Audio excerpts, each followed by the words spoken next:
हम पढ़ रहे थे लॉरेंट फोर्स। क्या पढ़ रहे थे?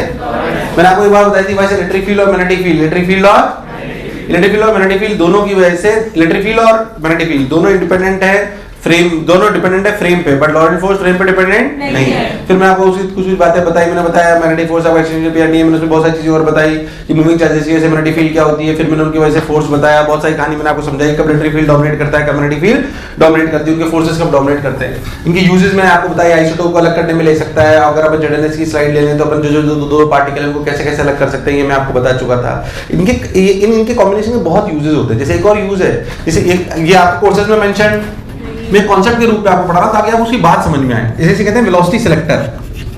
क्या कहते हैं? अब जैसे मैं आपको छोटी सी बात करूं, सपोज मेरे को ना एक टारगेट मटेरियल एक्सरे ले लो या कोई भी ले लो, अब मुझे उस पर सपोज करो कि मुझे उस पर चार्ज पार्टिकल्स गिराना है, बजाड़ शानदार बिल्कुल। अब जब याद करें ये चार्ज पार्टिकल लाते कहां से? ये लाते थे इलेक्ट्रॉन गन से। इलेक्ट्रॉन गन में क्या होता था? एक फिलामेंट होता था जिसे बहुत हीट करते थे, उसमें थर्माइनिक एमिशन की वजह से इलेक्ट्रॉन बाहर आते थे। अरे हाँ ना बोलिया। फिर उनको हम वी पोटेंशियल से एक्सलेट करते थे और उनको एक्सलेट करके हम गिराते थे किस पे? Target material. वास्तविक में सोचो तो थर्माइनिक एमिशन से इलेक्ट्रॉन बाहर आए, वो सारे के सारे एक एनर्जी से बाहर आए, ये जरूरी नहीं है। फिर हमने उनको वी से पोटेंशियल से एक्टिवेट करा, तो जब वो बाहर आए तो सबकी एनर्जी सेम थी कि अलग अलग? हो सकता है सेम ना हो, अलग अलग हो। अरे भाई हाँ ना बोलिया, मुझे लगा नहीं तुम्हें आया है कि नहीं? तो हो सकता है उनकी एनर्जी अलग अलग हो। जब उनकी एनर्जी अलग अलग है तो फिर अब क्या करें? उनकी एनर्जी सेम करने का मतलब उनकी स्पीड सेम कर लो। क्या सेम कर लो? स्पीड। तो वेलोसिटी सिलेक्टर यूज में लेते हैं। कैसे? सिंपल। जैसे मान लो कि एक रीजन है, ऐसे कैपेसिटर प्लेट्स भी मान सकते हो तुम इसको। ऐसे मान लो मैग्नेटिक फील्ड है, ऐसे मान लो मैग्नेटिक फील्ड। अब सोच यहां पे एक छेद है जहां से उस पार्टिकल्स को उन चार्ज पार्टिकल्स को गिराया जा रहा है। ऐसे समझो charge particles with different speed. ये समझ में आ रहा है कहां से आ रहे हैं? Charge particles with different speed. अब सोचते हैं यहां पे मान लीजिए कि अगर ये कैपेसिटर की प्लेट है तो ऐसे इलेक्ट्रिक फील्ड भी हो सकती है, हो सकती है कि नहीं हो सकती? मैग्नेटिक फील्ड भी और इलेक्ट्रिक फील्ड भी है, मैग्नेटिक फील्ड भी और इलेक्ट्रिक फील्ड भी। तो सोच के देखो इसमें क्यू ही लगेगा। क्यू ही किधर किधर? नहीं किधर किधर? क्यू ही नीचे, क्यू भी सब लोग बोलेंगे क्यू ही किधर लग रहा है? नीचे। और क्यू भी किधर लग रहा है? अगर आप बहुत ध्यान दे लो तो क्यू ही लग रहा है नीचे और क्यू भी किधर लग रहा है? बिल्कुल सही बात। आपको नहीं लगता बैलेंस हो सकता है? आपको नहीं लगता बैलेंस हो सकता है? हो सकता है। जिनके लिए बैलेंस हो गया Q equal to Q V, सोच के देखो उसका क्यू क्यू मर गया, बचा v बराबर e बाई v। इन वाली वेलोसिटीज के पार्टिकल के लिए सीधा चलेगा बिल्कुल, क्योंकि इस पे नेट फोर्स 0 है। बेकार रेस्पॉन्स। इन पे नेट फोर्स बाकी मान लीजिए जिसकी रफ्तार ज्यादा है वो ऊपर निकल लेगा, जिसकी रफ्तार कम है वो सिर्फ सीधा कौन आएगा इस छेद से बाहर?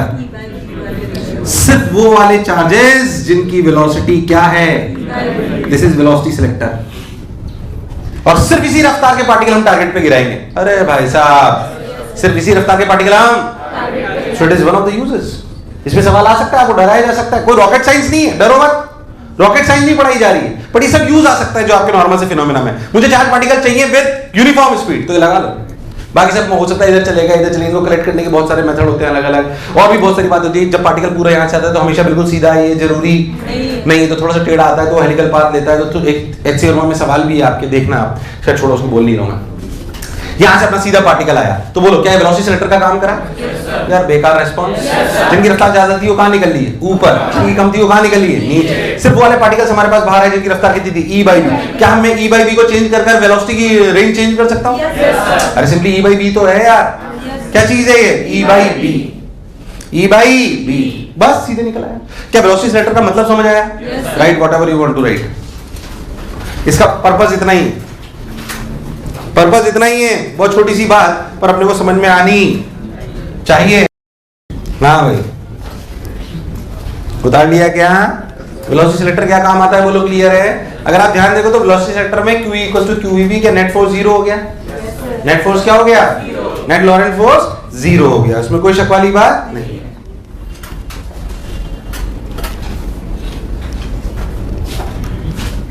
मान लीजिए मैं आपसे एक बात पूछूं कि if in a uniform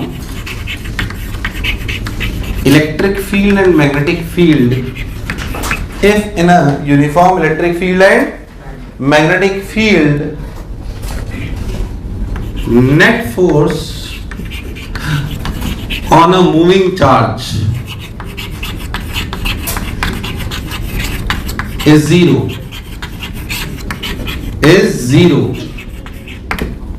मान लीजिए ऐसा दिया हुआ है, ठीक है। ये uniform electric field magnetic field है, उसमें मूविंग चार्जेस पे नेट फोर्स क्या है? बेकार है, सपोज क्या है? जीरो। बोलो क्लियर है? और अगर ऐसा है तो मैं आपसे पूछूं कि क्या ये कंडीशंस मस्ट है? Electric field must be perpendicular to magnetic field, electric field must be perpendicular to velocity vector, magnetic field must be perpendicular to v vector, all the three must be perpendicular to each other.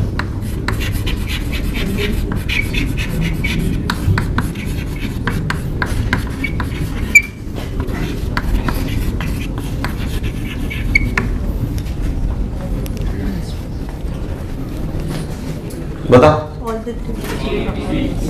Multiple correct हो सकता है सवाल multiple correct हो सकता है, सवाल multiple correct हो सकता है, बोलिए सब लोग बोलेंगे सवाल मल्टीपल करेक्ट हो सकता है, बोलिए।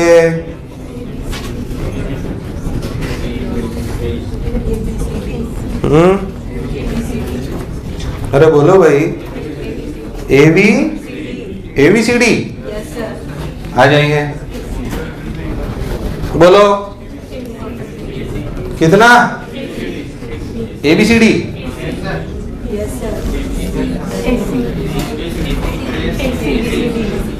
कंफ्यूज ही आ गए हो तुम लोग।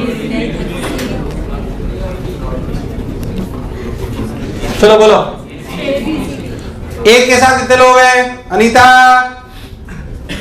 अनीता के साथ बसंती, चंपा, डॉली, ये पीछे वाले किसी साथ है भाई? ये क्यों भाई? आंसर बोलो अपना। ए के साथ कितने लोग हैं? बी, सी,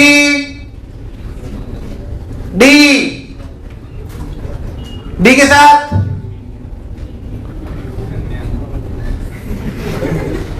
सिंपल है, इसमें इतना लॉजिक क्यों लगाया? मतलब ओवरऑल है सवाल। अबे नेट फोर्स जीरो है तो QE vector plus QV cross B is equal to zero, तो E vector equal to minus times V cross B। तो ये कंडीशन कब सेटिस्फाई होगी? नहीं, तीनों परपेंडिकुलर क्यों? V और B परपेंडिकुलर क्यों जरूरी है? E पर का पक्का परपेंडिकुलर होगा V के, E पक्का परपेंडिकुलर होगा B के, पर V और B परपेंडिकुलर है, ये जरूरी नहीं। खत्म। तो इसमें क्या हुआ? E must be perpendicular to B, E must be perpendicular to V, बस बाकी दोनों से गलत है। ऐसे में समझ नहीं आया मैंने क्या कराया यार? अरे कभी तो आना बोलो। अबे तू सोच, इस B को कोई ऐसे लेना जरूरी था क्या? सोच, इस B को मैं टेढ़ा लेता, हुई B का एक कंपोनेंट इधर आता और एक कंपोनेंट, हमें तो B वर्टिकल वाले से मतलब है, हमें क्या मतलब जो अलोंग द स्पीड है। तो आपको सिंपल लॉजिक समझ में आ जाएगा, QE vector plus QV cross B equal to 0, तो E vector equal to minus B cross B। तो ये कंडीशन होनी चाहिए जब नेट फोर्स जीरो हो। ये कंडीशन होनी चाहिए जब फोर्स जीरो हो। ये होने के लिए क्या मस्ट है? E must be equal to B, E must be equal to B।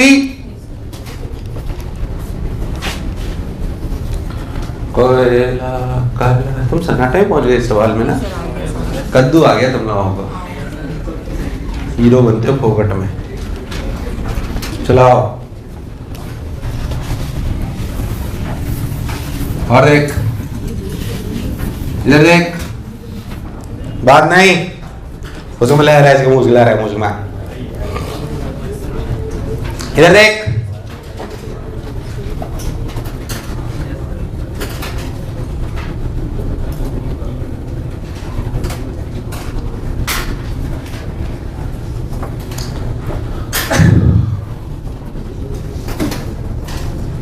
Next बात अपन सिंपल सी सुने तो अपने को समझ आएगा कि अभी तक जो मैंने सवाल करे उसमें बहुत ध्यान से देखो अपने को। तो एक जो बेसिक सी बात करी अपन ने, उसमें इलेक्ट्रिक फील्ड और मैग्नेटिक फील्ड के बेसिक चर्चा करी। इलेक्ट्रिक फील्ड और मैग्नेटिक फील्ड की थोड़ी सी और चार्ज पार्टिकल्स की उसमें एनालिसिस करते हैं। मान लीजिए कि इलेक्ट्रिक फील्ड और मैग्नेटिक फील्ड पैरेलल हैं, electric field parallel to magnetic field, तो क्या क्या हो सकता है समझें।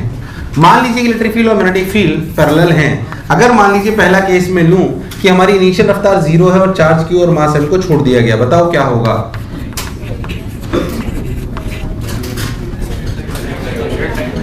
तो मैं दूर तक कुछ समझ नहीं आ रहा भाई साहब, बोलिए। इलेक्ट्रिक फील्ड और मैग्नेटिक फील्ड अगर पैरेलल है, बोलिए क्या होगा। E0 एंड B0 क्या होगा, बोलिए। अरे बोलिए क्या होगा। क्या बिल्कुल सीधा जाएगा? कैसे जाएगा? कैसे जाएगा? मैग्नेटिक फोर्स लगेगा क्या? मैग्नेटिक फोर्स लगना पॉसिबल? क्या बिल्कुल स्ट्रेट लाइन में चला जाएगा? जब ये स्ट्रेट लाइन में जाएगा, जब ये स्ट्रेट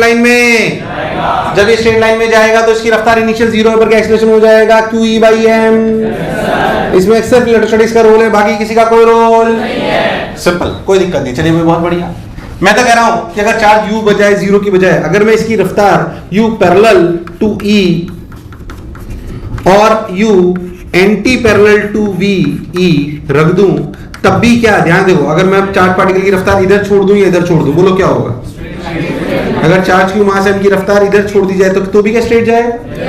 अगर इधर की तरफ छोड़ दी जाए तो क्या पलट के ऐसे आएगा। अरे बोलूं कि समझ आ गया। अगर ऐसी केस ले रहे हो तो जाहिर सी बात है, अगर u पैरेलल एंटी पैरेलल या u 0 है तो जाहिर सी बात है आपका पाथ कैसा होने वाला है, स्ट्रेट लाइन। कैसा होने वाला है? क्योंकि अगर e और b पैरेलल है और u 0 या पैरेलल या एंटी पैरेलल टू e और b है तो मैग्नेटिक फील्ड का कोई रोल नहीं है। मैग्नेटिक फोर्स तो आना ही नहीं है।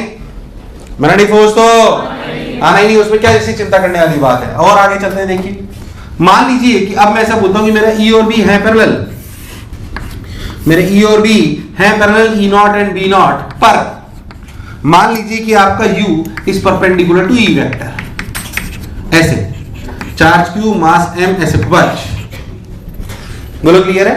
E0 B0 ऐसे, q और m ऐसे। अब क्या होगा बात,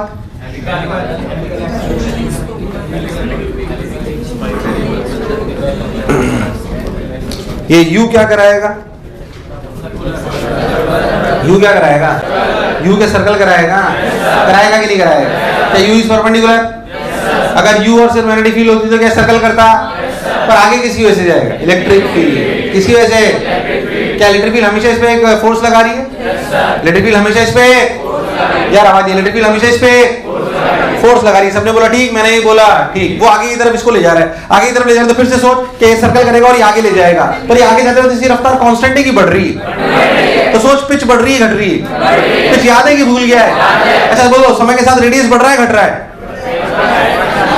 रेडियस बढ़ रहा है घट रहा है, कांस्टेंट है। क्योंकि इस u की स्पीड में कोई चेंज, जो चेंज आ रहा है वो इधर आ रहा है, यस और नो। तो इसमें रेडियस तो कांस्टेंट है, रेडियस की वैल्यू कितनी है, mu/qb कितनी, या mv/qb जो आपको मानना मान लो, वैसे भी मान लेता हूं। लो भाई साहब ये ऐसे आ गया, अगर ध्यान देखो तो ऐसे करेगा, पैपे करूंगी, समझ आ गया है। तो ध्यान से देख तो पिच बढ़ रही है, तो ध्यान से देख तो पिच बढ़ रही है ऐसे खुपच। ध्यान से देखो तो आपको और बात समझ में। Basically this is helical path with increasing pitch, helical path with increasing pitch, helical path with increasing pitch. कोई आपसे पिच 1, पिच 2, पिच 3, पिच 4 पूछ ले तो भी आपके लिए कोई खास बात नहीं। जब तक टाइम पीरियड क्या अभी भी 2πm/qb है। यार बहुत ही बेकार रिस्पांस आ रहा है, मैं आपसे, तुम्हें समझ आ रहा है कि नहीं आ रहा। क्या इलेक्ट्रिक फील्ड इसको आगे ले जाने में रोल प्ले कर रहा है, क्या मैग्नेटिक फील्ड इसको सर्कल घुमाने में रोल प्ले कर रहा है, कोई दिक्कत वाली बात। टाइम पीरियड 2πm/qb में यहां से बोलो what is pitch 1,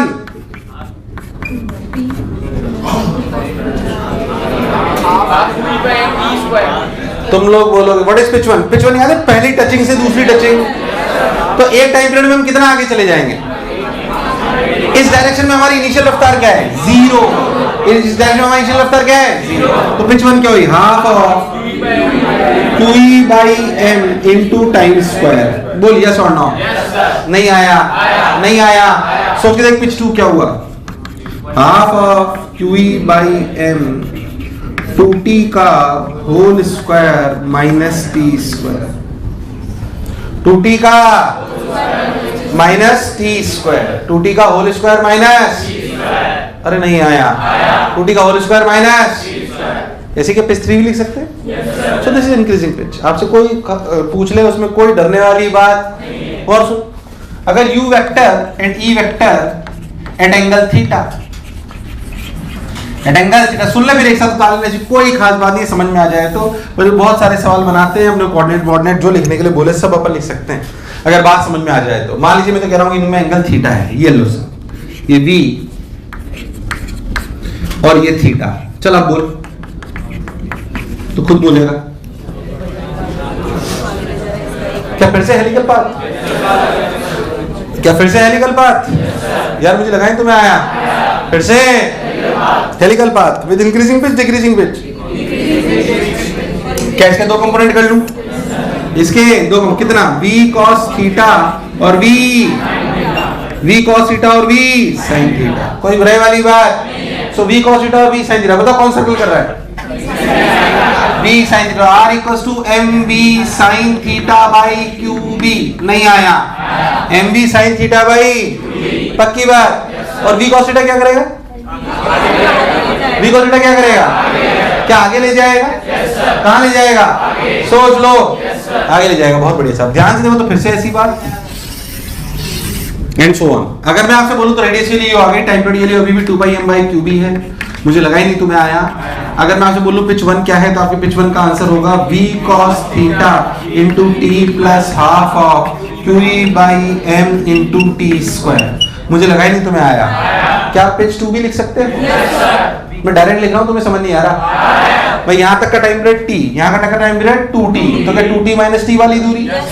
2t minus, नहीं आया नहीं आया नहीं आया। ध्यान से देख, मैं पिच 2 डायरेक्ट लिख रहा हूँ, शायद तुझे समझ में आ जाए। पिच 2 लिखा जाएगा v cos theta into T plus half of qe/m into 2t का whole square minus t square. अरे कभी तो हाँ ना बोलो। मुझे लगा ही नहीं तुम्हें आया। आया नहीं आया। और सोच, मान लीजिए मैं तो कह रहा हूं इसी केस में ऐसा हो जाता तो क्या होता। देख, थीटा एंगल उधर लिया ना, इधर नहीं रहता। चार्ज q मास m, ऐसे होता थीटा एंगल, उल्टी डायरेक्शन।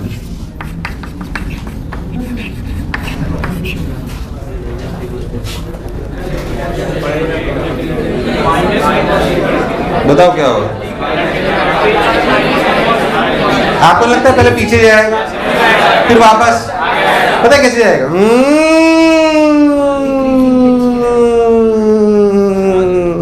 पहले पीछे जाएगा फिर?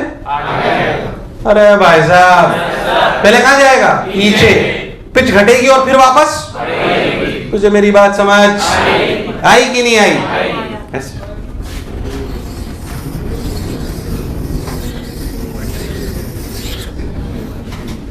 दूर दूर तक मेरी बात समझ नहीं आई। पहले तो क्या पूरी इलेक्ट्रिक फील्ड और मैग्नेटिक फील्ड अगर पैरेलल हो तो पूरी पीएचडी आपके सामने बनी हुई है। सवालों की कोई कमी नहीं है। कोऑर्डिनेट लिख के मैं आधा घंटा एक सवाल पे निकाल सकता हूं, आधा घंटा, क्योंकि कैलकुलेशन है प्योर। पर है यही जो मैंने आपको बोला है। पहले था जो मैं बोला चमका। मैं एक और चीज आपको बता देता हूं, ध्यान सुनो। जैसे मान लीजिए आपने एक केस में, इसको ले लें ओरिजिन, इसको ले लें एक्स एक्सिस, इसको ले लें वाई एक्सिस, और इधर अपनी जेड एक्सिस। बोलो क्लियर? आपसे पूछा जाए कि find speed when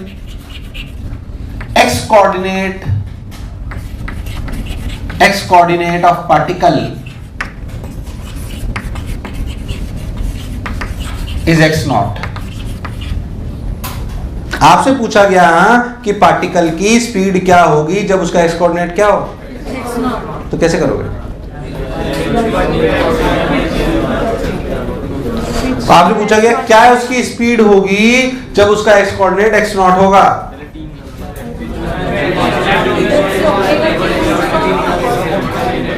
find speed when x coordinate of particle is x0।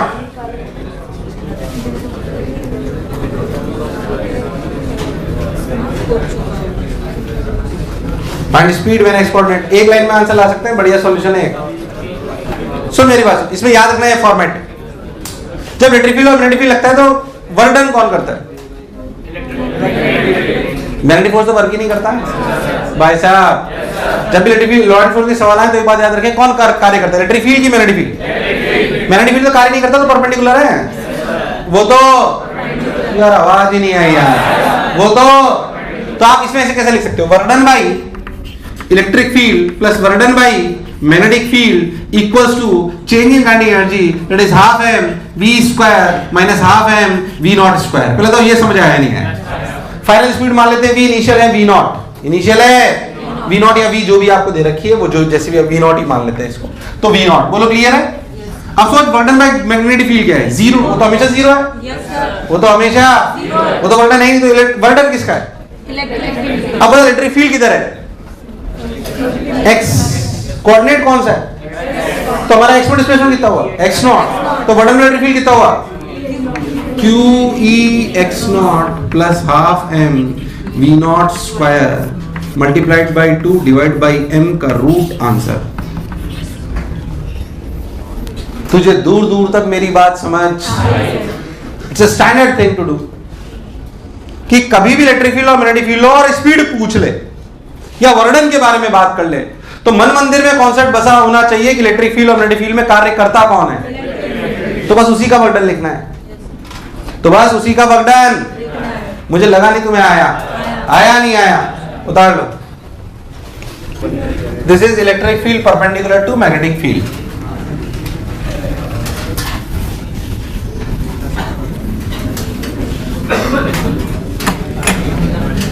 Next सुन, नेक्स्ट सुन। Electric field perpendicular to magnetic field का एक यूज आपके काम की बात है, एक यूज आपके काम की बात है, उसे कहते हैं साइक्लोट्रॉन। इसका एक खतरनाक प्रूफ भी है, बोलो कराऊं क्या? वो बहुत ज्यादा काम का है नहीं वो।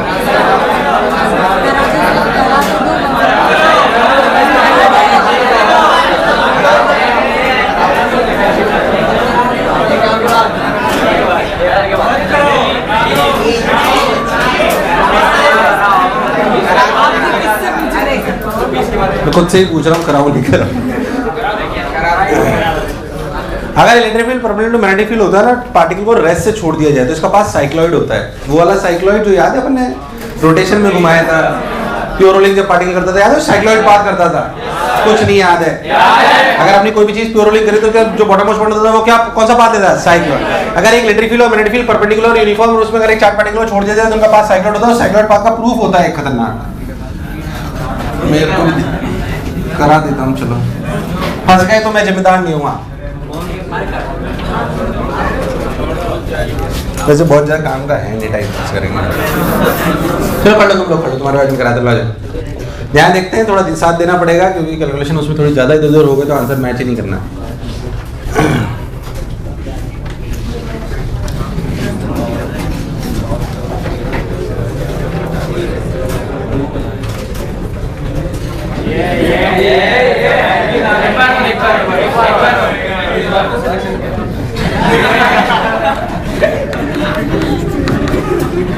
मान लो कि इलेक्ट्रिक फील्ड है E naught i cap, E naught, magnetic field है B naught minus B naught k cap, minus B naught k cap.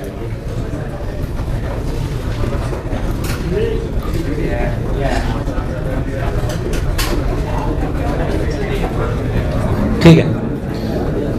अच्छा, कई लोग तो इसलिए बोलते हैं कि चलो ये उलझता रहेगा थोड़ी देर, ये परेशान शांति से जीने दे। चार्ज क्यू मास m छोड़ा गया ओरिजिन 0,0,0 से। कहां से छोड़ा गया? 0,0,0 से। मेरा आपसे पहले जो सबसे पहला सवाल है, मान लीजिए एक्स एक्सिस है, वाई एक्सिस है और आप सब लोगों को दिखाई दे रहा है आपकी जेड एक्सिस है। इसका अंदर मैग्नेटिक फील्ड अंदर है, मैग्नेटिक फील्ड, और आपको दिखाई दे रहा है कि इलेक्ट्रिक फील्ड इधर है। मुझे पहली बात ये बताइए कि 0,0 से जब पार्टिकल छोड़ा जाएगा वो कैसे घूमेगा, या मुझे वो तो बताइए, हमने साइक्लॉइड की तरह चलेगा वो, चलो छोड़ो वो नहीं पता, मुझे बस इतना बताओ कि उसके चलने का प्लेन क्या होगा। 3D में नहीं चलेगा, चलेगा वो एक प्लेन में। प्लेन बताओ, उसके चलने का प्लेन कौन सा होगा? तुम लोग बताओगे? कौन सा होगा? एक्स वाई कैसे जज हुआ तुम्हें भाई?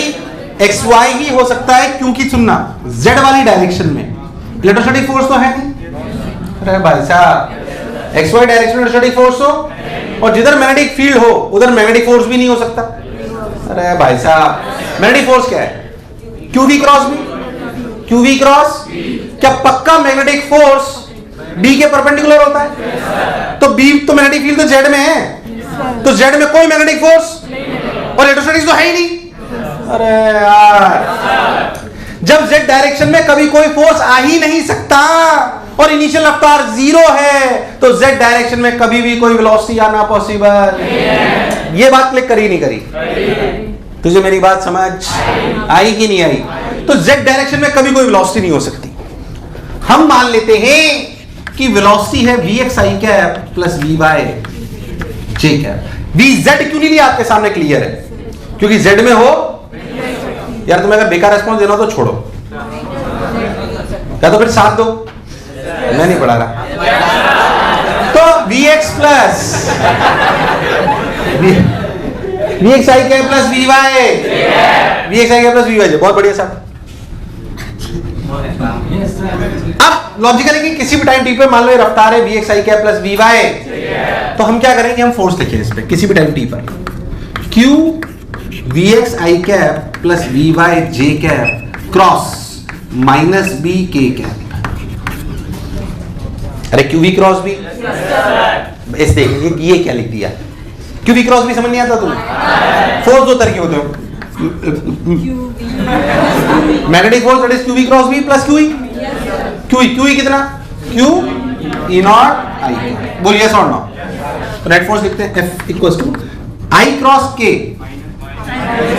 I cross K minus minus plus नहीं आया तो क्या लिखा? Q Vx B B not लेते हैं इसको B नॉट देना मैं गड़बड़ नहीं करूं। What is J cross K? J cross K I तो माइनस हो गया minus Q Vy B not I cap plus Q E not I cap.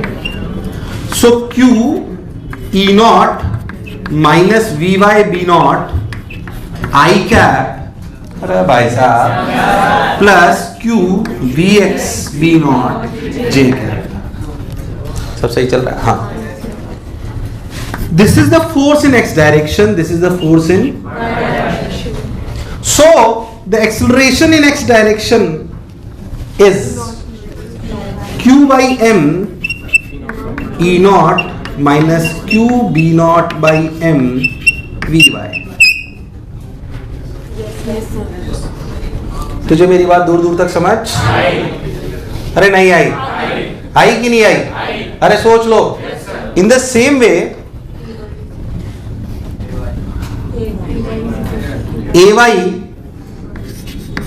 is equals to q vx b naught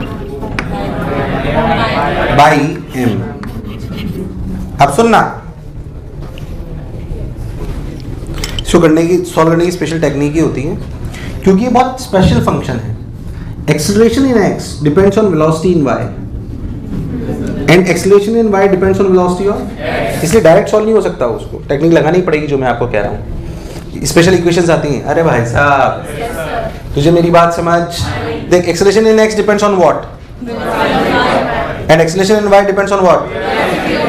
नहीं आया, इसलिए थोड़ी स्पेशल टेक्निक होती है। इनको कैसे करते हैं? तो इसको लिख सकते हैं, सही कर रहा हूँ ना? हाँ, dvx by dt, dvx by, और ये क्या है?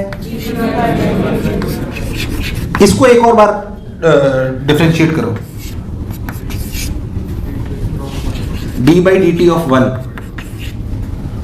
d by dt of 1 करोगे तो आएगा d square vx by dt square equals to ये 0, अरे भाई साहब, और ये minus Q B not by M, देखना मैं गड़बड़ नहीं करूं, D V Y by D T and D Y by D T put from 2, ये 2,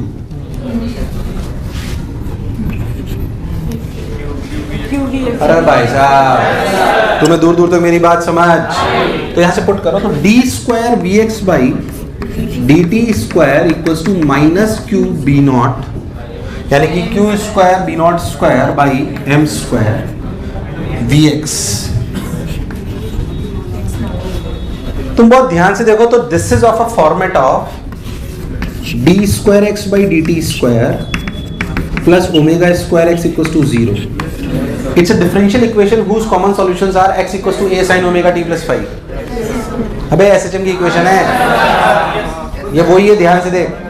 पर यहाँ पे x की जगह vx है, x की जगह जो जनरल डिफरेंशियल इक्वेशन होती है एसएचएम की, वो होती है D square X by D T square plus omega square x.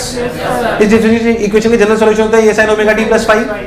a और ओमेगा, a और 5 पे डिपेंड करता है अनंत इक्वेशन। क्या इससे अनंत एसएचएम की इक्वेशन आ सकती है? एक टाइम पीरियड जिसका ओमेगा 2 पाई बाई ओमेगा, बोलिए सो नो। और अलग अलग एसएचएम होंगे a और 5 के डिफरेंस पे। किसके डिफरेंस पे? अनंत एसएचएम की इक्वेशन है ना ये। ध्यान देखो तो बिल्कुल ऐसी। यहाँ पे ओमेगा हो गया Q B not by M. Omega क्या हो गया? अरे माइनस में दिले समझ नहीं आ रहा तुम्हें? तो असली में यहाँ पे एक्स की जगह कौन है? vx। तो वास्तविकता में इसका एक जनरल सॉल्यूशन जो आया ना वो vx आया, कुछ तो a sin ओमेगा मतलब Q B by M into T plus 5। तुम्हारे प्राण निकल गए भाई। समझ में आया मैंने क्या करा? समझ में आया मैंने क्या करा? So this is vx। अब किसी पर्टिकुलर बात तक पहुंचने के लिए हमें a और 5 पता होना चाहिए। a और 5 पता होना फॉर पर्टिकुलर सॉल्यूशन। ये तो इस इक्वेशन की जनरल सॉल्यूशन है। जनरल सॉल्यूशन को स्पेसिफिक सॉल्यूशन पे पहुंचने के लिए हमारे पास इनिशियल कंडीशन होनी चाहिए, तभी तो हम पर्टिकुलर एसएचएम निकालते थे। याद कर, 5 डिपेंड करता था कि पार्टिकल स्टार्ट कहां से हुआ, और a डिपेंड करता था कि एनर्जी कितनी है। अरे भाई साहब, उन्हीं बातों को समझते हैं। ध्यान से देखो तो t equals to 0, 5 equals to 0, t equals to 0, vx equals to 0। अब इनिशियल रफ्तार तो 0 थी। t equals to 0, vx equals to 0, vx equals to 0 it means 5 equals to 0। अरे ये 0 होगा तब टाई 0, तो 5 क्या होगा? 0। अरे कभी तो हाँ ना बोल। एक तो गायब हो गया, तो vx की इक्वेशन रिड्यूस हो गई। a sin omega t, omega बाद में रख दूंगा, परेशान मत हो, है ना? अब सोच रहे पहले ही मना कर देते, क्या जरूरत थी? vx equals to a sin omega t। बोलो अब क्या बचा? a। क्या बचा? इसको टाइम के रेस्पेक्ट में डिफरेंशिएट कर। So what is dvx by dt? x a omega, yes और नो? मेरी बात बहुत ध्यान से सुनना। at t equals to 0, at t equals to 0, acceleration in x direction is q naught by m। t equals to 0 पे आ जा। Particle पर कोई मैग्नेटिक फोर्स नहीं है क्योंकि उसकी कोई रफ्तार नहीं है, तो सिर्फ उसमें इलेक्ट्रोस्टैटिक फोर्स है, वो भी x डायरेक्शन में q नॉट। तो x डायरेक्शन में उसका कितना एक्सेलरेशन है? q naught by m। कितना? कितने समय पे? t इक्वल्स टू 0 पे। So what is cos 0? 1। तो क्या a omega is q naught by m? a omega is, so अगर a omega is q naught by m, a is q naught by m omega. What is omega? q b naught by m. E naught by E naught by. So the real equation for Vx is E naught by B naught sin omega t. E naught by B naught. Write this as dx by dt. So dx is E naught by B naught integration sin omega t dt from 0 to x to 0 to t. So x equals to E naught by m. Sin omega t का integration है 1 by omega cos omega t minus 1 by omega cos omega t. So minus 1 by omega cos omega t is what? अगर limit डालेंगे 0 to t तो cos 0 कितना? अबे तुम्हें समझ ही नहीं आता, ओमेगा बाहर आ गया ना, minus cos omega T, limit 0 to t। तो एक बार आएगा माइनस कॉस ओमेगा टी, आ जाएगा 1, तो 1 माइनस कॉस ओमेगा टी। तो क्या बचा? x equals to E naught by M omega. Omega की वैल्यू कितनी है? सही तो कर रहा हूं, E naught by B naught. So E naught by B naught, omega की वैल्यू कितनी है? 2 B not by m. 1 minus cos omega t. This is x coordinate. This is, अभी तो कहानी आधी हुई है, वाई भी बाकी है. आप नहीं, अब पूरा बताऊं. x equal to E naught M by B naught square Q 1 minus cos omega T. जब मैं बोलता हूँ ना कि बताऊं कि नहीं बताऊं, फालतू टाइम पास करना है नहीं करना, तो ऐसे मत सोचा करो ये इसलिए बोल रहा है कि इसे खुद को नहीं आता साले को. मैं ऐसा इसलिए बोल रहा हूँ कि मेरे को पता है अब हो गया.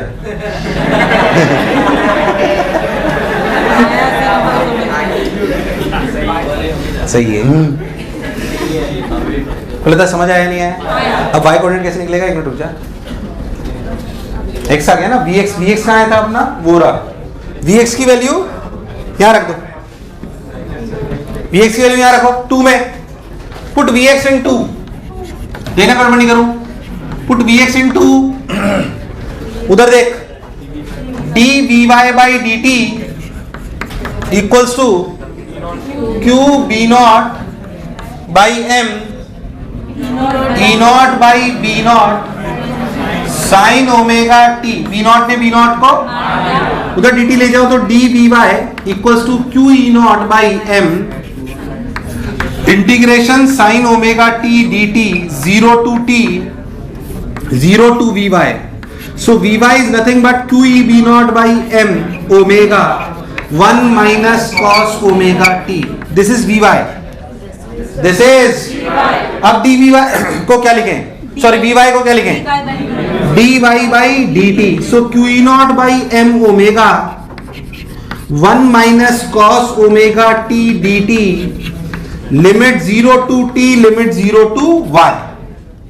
So y is q e naught by m omega t minus cos का sin omega t by omega.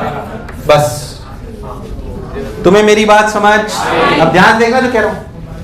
ये x कोऑर्डिनेट है, y कोऑर्डिनेट. ध्यान देख. x कोऑर्डिनेट नाच रहा है क्योंकि ये cos ओमेगा t है. cos ओमेगा t की वैल्यू कितनी है? -1 से. जब 1 होगा तो 0 और जब -1 होगा तो 2 टाइम्स. तो x की मैक्सिमम वैल्यू क्या हुई?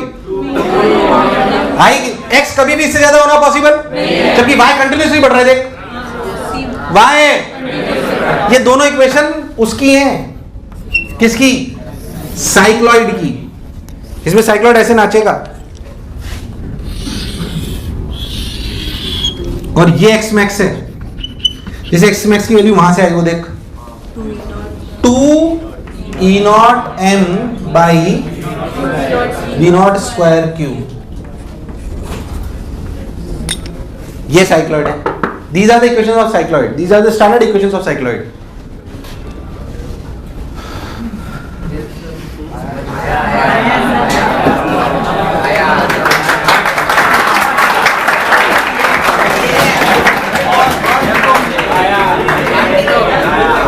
कई लोग पूछ रहे हैं उतारना भी है क्या?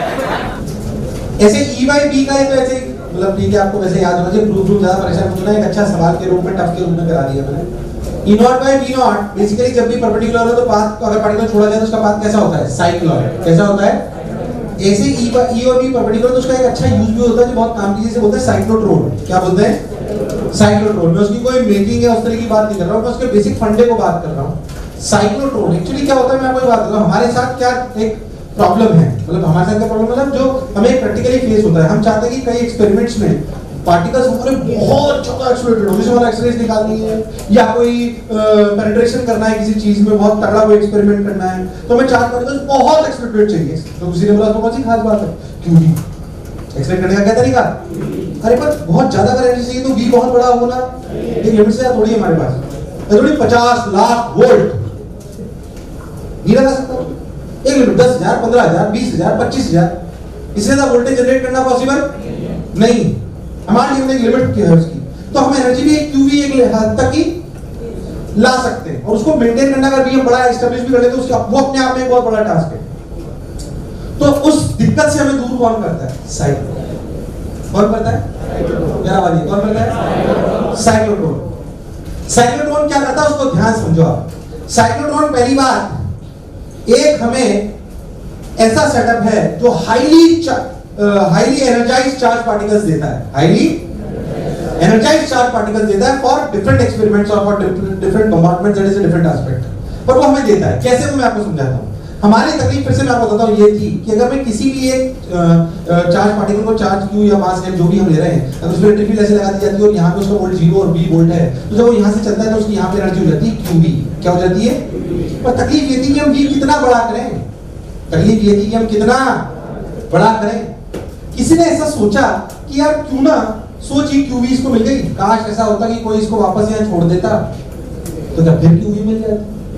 तो कितनी हो जाती? 2qv। फिर एक बार और कर देता तो अगर कोई घुमा कैसे छोड़ देता तो क्या बात बनती?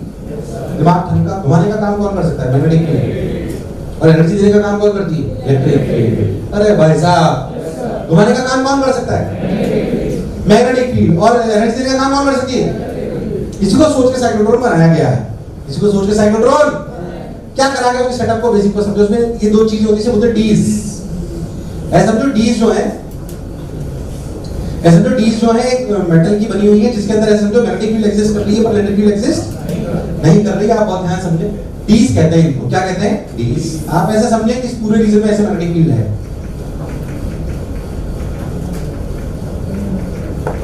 ठीक है, प्लस बताओ तुम्हें समझ में आया यूज क्या है? तुम अपने शब्दों में लिखोगे सब कुछ, इसे ढंग से समझ लो। साइक्लोट्रॉन एक ऐसी चीज है जो मैं हाईली एनर्जाइज्ड चार्ज पार्टिकल देता है इलेक्ट्रिक फील्ड और मैग्नेटिक फील्ड की मदद से, जिसमें इलेक्ट्रिक फील्ड उसको एनर्जी देती है और क्या मैग्नेटिक फील्ड उसे घुमा के छोड़ती है। अब उसको समझ रहे हैं, उसको कैसे समझ रहे हैं? समझे। मान लीजिए कि हमारे पास ये डीज है। क्या है? डीज, मेटल्स की। हम इस पर ऑल्टरनेटिव सोर्स लगाते हैं। ऑल्टरनेटिव सोर्स हालांकि मैंने आपको भी पढ़ाया नहीं, बट इतना बेसिक तुम्हें आता है कि ऑल्टरनेटिव सोर्स ऐसे होते हैं जिनका टाइम पीरियड होता है, उनकी एक डायरेक्शन प्लस एक डायरेक्शन माइनस की चेंज होती रहती है। कभी प्लस कभी प्लस कभी, अरे नहीं आया नहीं आया। तो आप अच्छा सोचो, इसका टाइम पीरियड ये है कि अगर अपन बहुत ध्यान समझे तो अपने बात समझाएगी। मान लीजिए इसका सेंटर ऐसे, मान लीजिए कि मैंने एक चार्ज पार्टिकल क्यू मास है यहां से छोड़ा।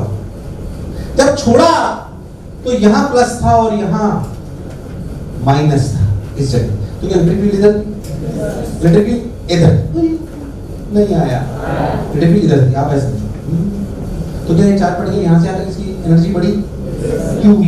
कितनी QV। ये QV यहां तक पड़ी, QV की वजह से यहां पे एंटर करा। अंदर क्या है? Magnetic field. अंदर क्या है? अंदर मैग्नेटिक फील्ड। मैग्नेटिक फील्ड जैसे इसने सभी सर्कल करा, क्या करा? बेकार रेस्पॉन्स। क्या करा? ये रेडियस कितना याद कर, mv/qv और mv को लिखते थे 2mqv/mv/qp। कुछ याद आ रहा है? अरे भाई साहब हाँ ना तो बोल। जितनी देर में बाहर आया उसमें टाइम कितना लगा? टाइम लगा πm/2v। अच्छा, खूबसूरती ये है कि time period independent of v है, इसलिए साइक्लोट्रॉन बना पाते हो आप। खूबसूरती ये है कि टाइम पीरियड तो यहां से लेकर 2πm/qv होता है, आधा लिया है। 2πm/qv होता है पर आधा लिया। समझ में आया? सो दिस इज टाइम जो यहां से लेकर यहां तक क्रॉस करेगा। खूबसूरती ये है कि वेलोसिटी पे डिपेंड, इसलिए फिक्स रहता है। इसी के टाइम पीरियड को ध्यान रखते हुए हम ऑल्टरनेटिव सोर्स के टाइम पीरियड को सेट करते हैं। जितना टाइम पीरियड ये है उतना ही है, जितनी देर ये प्लस चलेगा उतनी देर में घूम के आएगा, फिर वापस ये क्या हो जाएगा? माइनस। तो जब ये यहां से यहां पहुंचेगा ना तो ये क्या हो जाएगा? प्लस, और ये क्या हो जाएगा? माइनस। फिर एक्सीलरेट होगा, बेकार रेस्पॉन्स। क्योंकि खूबसूरती है कि टाइम पीरियड इतना ही, तो हम उसी टाइम पीरियड की फ्रीक्वेंसी को इसके साथ मैच करा देते हैं। तो जब वो प्लस तो ये भी प्लस, और जब वो माइनस तो ये भी माइनस। तो हमेशा उसको एनर्जी मिलती है, हमेशा उसको एनर्जी मिलती है। तो वैसा वैसे सोच, यहां पे एनर्जी कितनी थी? qv। यहां पे कितनी है? 2qv। अरे कितनी है? अब रेडियस उतना ही ना बढ़ गया।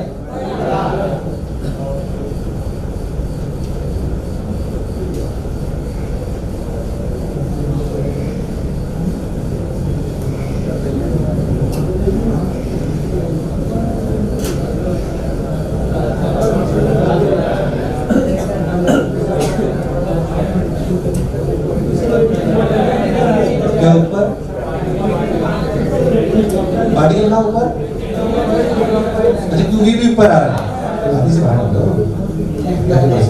बोले वापस थोड़ी मिलेंगे।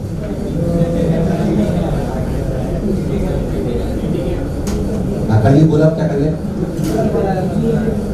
रो मत। मतलब जो बोला चलता, अरे नहीं आया, अरे हाँ ना तो बोल। That is how it works. और तू ध्यान दे तो R1 इतना है, देख R2 कितना है, under root of 2n 2qb by qb। R3 बोल 2n 3qb by qb। तू बहुत ध्यान से देख तो R2 minus R1 कितना है? R2 minus R1 है root 2n qb by qb into root 2 minus 1। और R3 minus R2 क्या है? This root 3 minus root 2। तो ध्यान से देख डिफरेंस घट रहा है, ध्यान से देख डिफरेंस। इसलिए शुरुआत में मैंने डिफरेंस ज्यादा लगाया, समय के साथ कम करता गया। अरे भाई जैसे जैसे चक्कर बढ़ेंगे वैसे वैसे पास पास। वो फायदे का सौदा है कि नहीं है? वन ऑफ द, ये बहुत अच्छी चीज यूज की जाती है एक्सपेरिमेंट में, cyclotron. Highly charged, highly energised charge particles अगर चाहिए तो उसको कौन देता है? साइक्लोट्रॉन। और क्या फंडा समझ में आ रहा है? It's a major use of electric field and ये सब यूजेस में सवाल आ सकते हैं। साइक्लोट्रॉन, वेलोसिटी सिलेक्टर, आइसोटोप्स को अलग करना, मेजर यूजेस है इनके, तो इनमें सवाल आ सकते हैं। कोई खास बात नहीं, मतलब ऐसे इन पे सवाल नहीं आ सकते। तो जो मैं बोला चलता तुम्हारे प्राण पखेरु जो बोर्ड पे लिखा है उसके अलावा 2-5-10 लाइन तुम्हारे खुद के द्वारा लिखी जानी चाहिए। साइक्लोट्रॉन क्या यूज करता है, कैसे काम करता है, सब।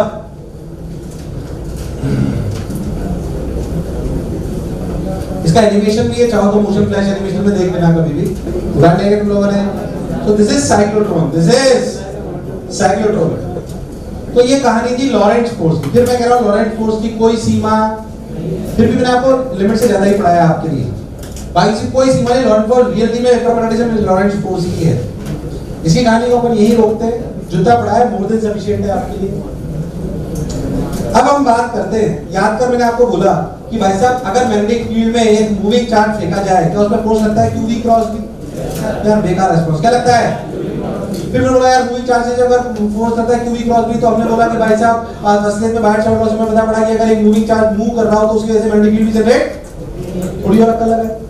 अब हमने सोचा यार जब मूविंग चार्ज पर फोर्स लगता है मैग्नेटिक फील्ड में तो करंट कैरिंग वायर में तो चार्ज ही दौड़ते हैं। बेकार रिस्पांस, करंट कैरिंग वायर में तो चार्ज ही दौड़ते हैं। तो अगर एक करंट कैरिंग वायर की वजह से क्या मैग्नेटिक फील्ड है ये नहीं पढ़ रहे हो, वो तो पढ़ चुके। करंट कैरिंग वायर से क्या मैग्नेटिक फील्ड है ये तो, पर अगर एक करंट कैरिंग वायर को मैग्नेटिक फील्ड में रख दूं तो उसमें फोर्स लगना चाहिए क्योंकि उसमें कौन दौड़ रहे हैं? चार्जेस। तो वो अब हम पढ़ेंगे। तो लिखें force on a current carrying wire,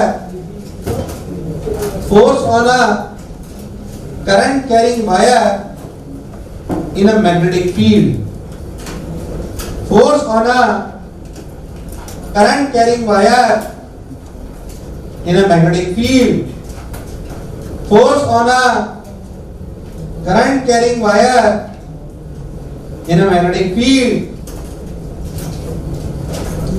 force on a current carrying wire in a magnetic field। Simple सा प्रूफ अपन समझ लेते हैं। मान लीजिए आपको बोला जाए कि अपना मजबूत मरा, मान लीजिए कि आपका ऐसे मैग्नेटिक फील्ड है, बात नहीं, ध्यान सुन लीजिए जो कह रहा हूं। मान लीजिए आप किसी मैग्नेटिक फील्ड है, मैग्नेटिक फील्ड में मान लीजिए छोटा सा वायर है, ऐसे पतला सा डीएल, ऐसे थोड़ा सा मोटा बना रहा हूं मैं, इसकी लेंथ डीएल ही है। मैं डीएल को स्ट्रेट नहीं ले रहा हूं क्योंकि मैं किसी भी बड़े वायर का बहुत छोटा सा हिस्सा ले रहा हूं, आप ऐसे समझो। अरे कभी तो आना बोल, ऐसा आप समझे ढंग से। तो मान लीजिए मैं छोटा सा डीएल वायर लिया है, अपना डीएल वायर इसमें करंट दौड़ रहा है ऐसे आई, कितना दौड़ रहा है आई। डीएल वेक्टर में तो इधर अपनी मैग्नेटिक फील्ड है, अगर आपको बहुत ध्यान देंगे तो याद करो इसमें जितने भी चार्ज पार्टिकल्स होते हैं उसमें हम करंट लिखा करते हैं आई बराबर NEAVD, आई बराबर। याद कर हमने क्या समझा था कि जब भी हमें पढ़ना होगा तो हमें मान लीजिए इसमें सब सिपाही की तरह खड़े हुए और कितनी रफ्तार से दौड़ रहे हैं, ड्रिफ्ट वेलोसिटी कितने से। और आसान करने के लिए हमने पॉजिट्रॉन मान लिया था, क्या मान लिया था? जब भी याद करो तो क्या कहानी कुछ और ही थी और सब जगह सेटल हो जाती है, कोई टेंशन वाली बात नहीं। तो हम ये मानते हैं कि चार्ज पार्टिकल्स में जो अपना चार्ज पार्टिकल्स हैं, जो अपने चार्ज पार्टिकल हैं, तो मान लीजिए अपना पॉजिट्रॉन ऐसे दौड़ रहा है और उसकी रफ्तार कितनी VD, एक है दो है बहुत सारे हैं। n क्या हुआ करता था? Number of free charges per unit volume. क्या is the area of cross section, is the area of जो छोटा सा पार्टिकल है एलिमेंट है, इधर अपनी ड्रिफ्ट वेलोसिटी और बीम एंगल 90। तो अगर हम सिर्फ इस चार्ज एक चार्ज पार्टिकल की बात करें पॉजिट्रॉन की, तो क्या BD क्रॉस B ऊपर, तो क्या इस पे फोर्स लगा EVDB, कितना लगा EVDB is the force on one particle, is the force on, ऐसे बने कि बहुत सारे, क्या सब पर ऊपर लग रहा है, सब पर, तो आपको नहीं लगता कि नेट फोर्स ऊपर की तरफ होगा, वो चुपचाप होगा। नंबर ऑफ पार्टिकल्स क्या होंगे, नंबर ऑफ पार्टिकल्स पर यूनिट वॉल्यूम इनटू वॉल्यूम,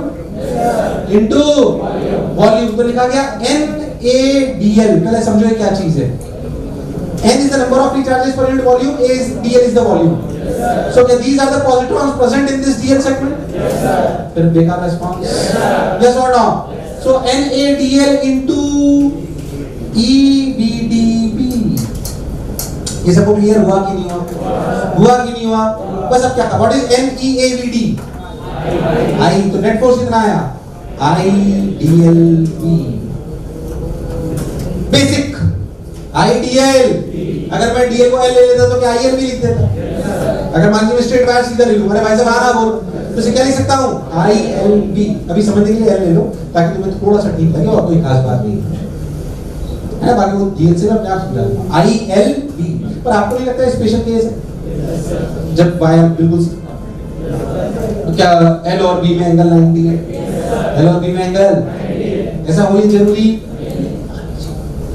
तो अगर हम जनरलाइज करें, क्या करें, अगर हम जनरलाइज करें तो हमें समझ में आएगा कि force on one positron can be written as EVD cross B, EVD की डायरेक्शन उधर है जिधर करंट है, VD की डायरेक्शन उधर है जिधर करंट है, और नेट फोर्स क्या है,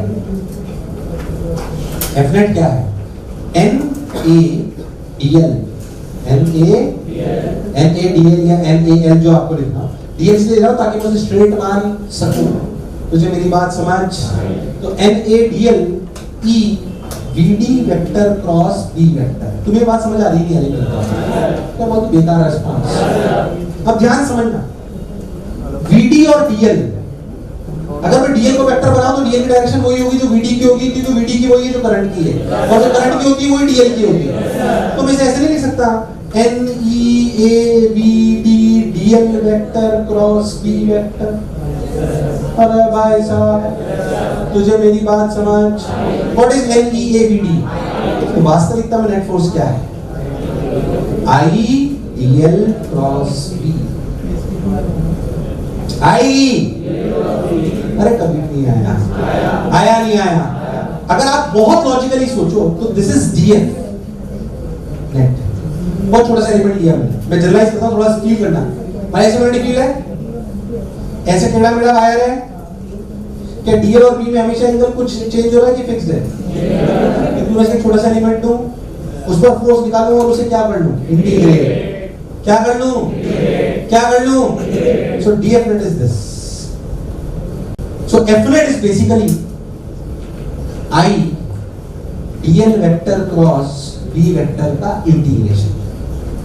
अरे भाई साहब आप ऐसे सब पढ़ सकते हो IDL क्रॉस B का इंटीग्रेशन, DL छोटा छोटा, क्योंकि वायर हमेशा सीधा हो ये जरूरी, पर एक छोटा एलिमेंट हो तो उसे सीधा ले सकता हूं, इसलिए जो मैंने पढ़ा वो बिल्कुल, अरे कभी तो हाँ ना बोल। अब अगर तुम ध्यान समझे तो एक बात और समझ आएगी, अगर हम ये मान ले जो 90% केसेस में होगा, if B vector equals to constant, 95% cases, in fact 99% cases, जब B क्या हो, बेकार है, जब B क्या हो, जैसे मान लो मैं बोलूं ऐसे वायर है, पर जैसे ऐसे ही लेते हैं, अगर B कांस्टेंट है पर वायर ऐसे देखना, टिक चेक, समझ आई, ये L1, ये L2, ये L3, समझने के लिए बोलता है, आपको नहीं लगता F नेट ऐसे होगा, I L1 cross B vector plus I L2 cross B vector plus I L3 cross B vector, चूंकि B कांस्टेंट है, can this I L1 vector plus L2 vector plus L3 vector cross B vector, what is L1 vector plus L2 vector plus L3, क्या this is displacement vector joining initial point and final point? So this can be written as I L vector cross, जो आप generally किताबों में पढ़ते हो। पर ये तब होता है जब भी वेरिएबल होगा तो बेसिक से जाना पड़ेगा। अगर भी वेरिएबल होगा तो, पर 99% सवालों के लिए क्या रटोगे? I L cross B, where L is the displacement vector joining initial point and, तुझे मेरी बात समझ, where L is the displacement vector joining initial point and, तुझे मेरी बात समझ। आपने I L क्रॉस B पढ़ा है, मेरे को याद है ना? बट आई एल क्रॉस भी कब लगाते हैं, कैसे लगाते हैं, किन कंडीशन में लगाते हैं, ये हमें क्लैरिटी होनी। अब उतार जो भी तो अच्छा लगा। So I L cross B में L is the displacement vector joining initial point and final point when B is constant.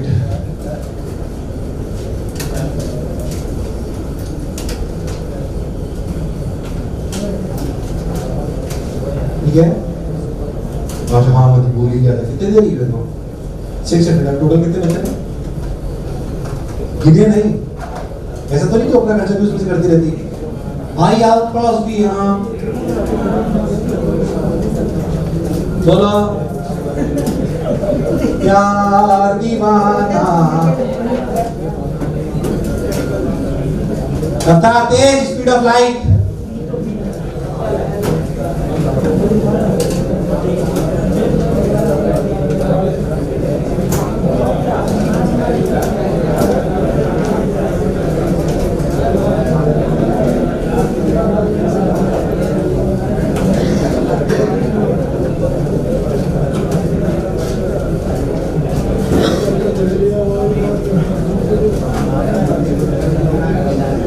बताओ इसमें फोर्स बताओ। वायर में ऐसे टेढ़ा मेढ़ा वायर है, 2,3 से स्टार्ट हो रहा है, 5,7 तक जा रहा है।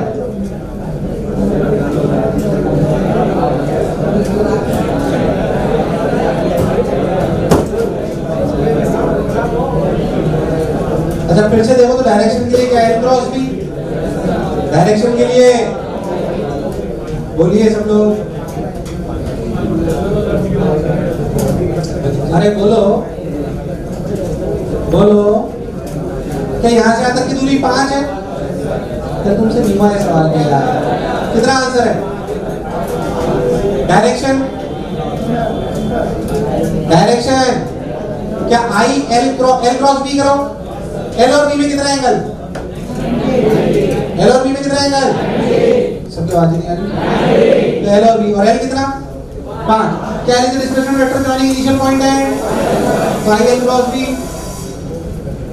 आई 5 B naught. L cross B से आंसर आ जाएगा, कोई बुराई। मान टाइप का सवाल आते हैं।